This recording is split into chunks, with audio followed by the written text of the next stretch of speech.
Mucha gente está ya lanzando sus perspectivas para el año que entra. Es como un ejercicio cada año, ¿no? La gente dice, estas son las perspectivas, todo el mundo saca su bola de cristal y empieza a anunciar con bombo y platillo que el año va a ser así, va a ser así, va a ser así.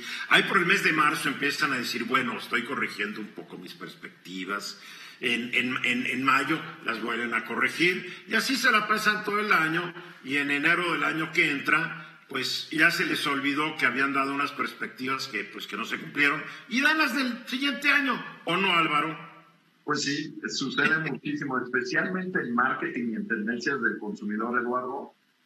La realidad es que los que nos dedicamos a esta industria tratamos siempre de predecir el comportamiento del consumidor. Y esto es parte de lo que quiero platicar el día de hoy con ustedes y con los amables personas que nos están escuchando. Y tiene que ver con que justamente en estas perspectivas se habla mucho del famoso cisne negro. Para los que nos están escuchando y no habían escuchado jamás el término del cisne negro, el cisne negro es un fenómeno, ya sea económico, social, político, que nadie podría haber previsto y que por ende toma a todos por sorpresa y que se vuelve definitorio en una época o en una empresa o en una industria. La realidad de las cosas es que se ha utilizado mucho a la pandemia como un cisne negro, cuando en la realidad Liliana coincide conmigo que lejos de ser un cisne negro era un evento sumamente predecible, es decir, se sabía, ¿no? Me parece que en 2015, Bill Gates, que le ha ganado muchos enemigos, dio un TED Talk en donde claramente dijo, ahí viene una pandemia y esto es lo que hay que hacer. ¿Y qué es lo que pasó? Que se agarraron sus recomendaciones y se tiraron a la basura. No es el único que lo advirtió, ¿eh? Igual sí, que nadie le está haciendo caso a los que advierten sobre los efectos del cambio climático. Exactamente, y en ese orden de ideas, en lo que nos enfrentamos el próximo año, se empieza a hablar más que de cisnes negros, en por supuesto un animal para seguir en esta línea discursiva, en un rinoceronte gris. Y el rinoceronte gris es este animal que viene corriendo hacia ti, lo ves venir y que tú tienes que decidir qué vas a hacer con respecto a él. Dejando de lado los nombres y las alegorías, lo que sí podemos ver es que si bien la pandemia era un riesgo predecible, era un fenómeno que todos advertían desde hace años, en esencia lo más importante en los próximos años y en los próximos 12 meses serán los famosos rinocerontes grises. ¿Y cuáles son ellos? Justamente lo que acabas de decir, Eduardo. El cambio climático, el resurgimiento inclusive del populismo militarista, la inequidad social y el desbalance económico, que son cosas que sabemos que muy probablemente le pegarán a las economías, a las industrias casi de frente. Entonces el reto que tenemos de algún modo es cómo preparamos a nuestras industrias y nuestras empresas a fenómenos que sabemos que van a pasar, que nos van a pegar de frente, y cómo nos podemos preparar para ellas, porque ya muchos economistas, inclusive dentro del gobierno de México, empiezan a aplaudir que la confianza del consumidor empieza lentamente a regresar. Y entonces se empieza a pensar que porque sencillamente estamos 1 o 2 puntos arriba de finales del peor año de 2008, inclusive 2009 y el 2017, quiere decir que vamos hacia arriba, porque el último trimestre tenemos una tendencia positiva en confianza del consumidor. Y la realidad perdón que te interrumpa, la confianza del consumidor se está dando sobre una premisa falsa, que es la vacuna.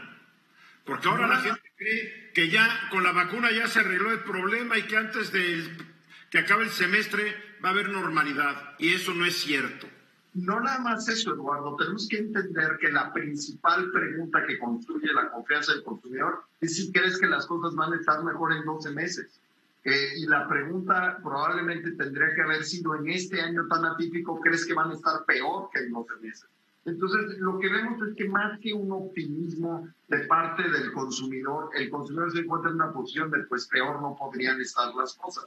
En este sentido, aún así, el último trimestre se está comportando, Eduardo, como los últimos trimestres de análisis que son referentes para nosotros, salvo probablemente el último trimestre del 2018, que dicho sea de paso es el primer trimestre que se mide una vez que Andrés Manuel fue elegido presidente. Fuera de eso, normalmente los trimestres van en sentido positivo y van en incremento. Entonces, ¿cuáles son los hechos que tenemos que poner atención y que tenemos que tener en el radar, que quiero compartir para ustedes, pero también pidiéndole a Dios de verdad de rodillas que el gobierno le escuche, es que el que vacuna primero vacuna 2 veces. Y en este sentido, en la medida en la que la economía mexicana y el gobierno mexicano no resuelvan la vacuna, no habrá crecimiento económico en los próximos 36 meses. Punto. Este no es un tema de cuándo llegan las vacunas y si son Sputnik o son Pfizer, ¿verdad? No vamos a tener turismo en México si no hay vacuna. El turismo es trascendental para el crecimiento económico del país y del cual dependen zonas tan importantes como el sur del país, ¿no? Entre ellos Cancún, pero por supuesto también lugares como Los Cabos que dependen tanto del turismo. Si los extranjeros están vacunados, no necesariamente se van a sentir cómodos en un país en donde no hay vacuna. Número 2, los países tenemos... Sí, al rato Ramsés nos va a estar platicando cómo está la economía de esos estados. Estados turísticos como Quintana Roo, su actividad económica el año pasado se cayó el 41%, Guerrero 22%, Jalisco, que es otro estado muy turístico, 16%, o sea, unos azotones espantosos, ¿eh? Sí, y para cerrar rápidamente la idea y que nos platique Liliana, también tenemos que considerar que habrá crecimiento disparejo económico en la región y eso traerá problemas de migración. Ya vieron lo que pasó entre la frontera de Ecuador y Guatemala, nada más empieza la inauguración de Biden y empieza a haber presión migratoria de cara a la frontera sur. Veremos cómo reacciona la Guardia Nacional cuando se enfrente con la turba que viene de Centroamérica para cruzar. No los van a dejar pasar, no los van a dejar pasar. No le fue muy bien al ejército guatemalteco, sumamente criticado. Número 3, Eduardo, mucho más poder a redes sociales. Miren, nos puede gustar o no lo que diga Trump o lo que digan los presidentes, pero la realidad es que cuando una empresa puede silenciar a un presidente de la nación más poderosa, realmente ya no hay más que eso, ¿no? Ya Oye, no lo silenció. Trump rompió las reglas del juego que él aceptó cumplir. Es más, me extraña que no lo callaran antes.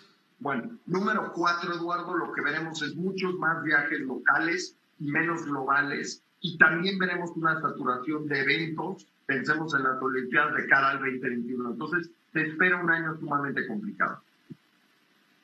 Muy complicado. Ramsés. Yo creo que hablando de la parte del turismo, ahorita con las restricciones, por ejemplo, en Estados Unidos que te están pidiendo una prueba 3 días antes para que puedas llegar, en Europa te van a pedir lo mismo y te están diciendo que tienes que estar 14 días en cuarentena en algunos lugares, significa que visitar a otro país o que vengan a México y regresen a sus lugares, significa un sobrecosto de cuando menos entre un 15 hasta un 30% de más de lo que tenías contemplado para gastar. Esto quiere decir que ahora, los próximos 6 meses, vamos a ver una menor cantidad de gente que esté viniendo a nuestro país, porque las restricciones de volver a regresar a su país significa que tienen que estar 15 días en algún hotel en donde el gobierno lo haga. Anteriormente lo pagaban los gobiernos, hoy lo tiene que pagar cada quien de su bolsillo. Y lo que es muy importante, porque aquí en México el gobierno estaba presumiendo, México no pone barreras para que puedan venir de cualquier lugar del mundo, lo cual se me hace muy irresponsable, pero porque nos quieren ver la cara, no pone barreras, pero cuando regresan, como tú lo dices, a su país, no pueden irse ni a su casa, se tienen que ir a encerrar 14 días donde diga el gobierno y lo tienen que pagar. ¿Para qué venir a México? Liliana. Sí, Álvaro habla sobre la importancia de la industria turística y creo que tiene toda la razón porque pues es un motor de la economía.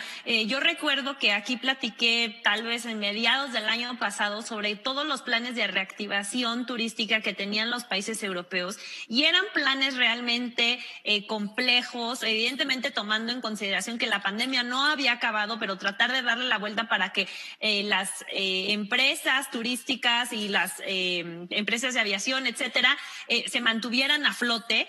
Y aquí yo sinceramente digo, perdón sea reiterativa, pero no he escuchado absolutamente nada que se esté haciendo para reactivar esta industria, ni esta ni la otra. Entonces después no estemos a finales del año o como dices tú, Eduardo, en enero del 2022 lamentándonos de los malos resultados. Oye, ¿y de qué les sirvió a los europeos? Se volvieron a reinfectar a lo idiota, a Liliana. No todos, Eduardo, no todos. La mayoría de los países otra vez están cerrados.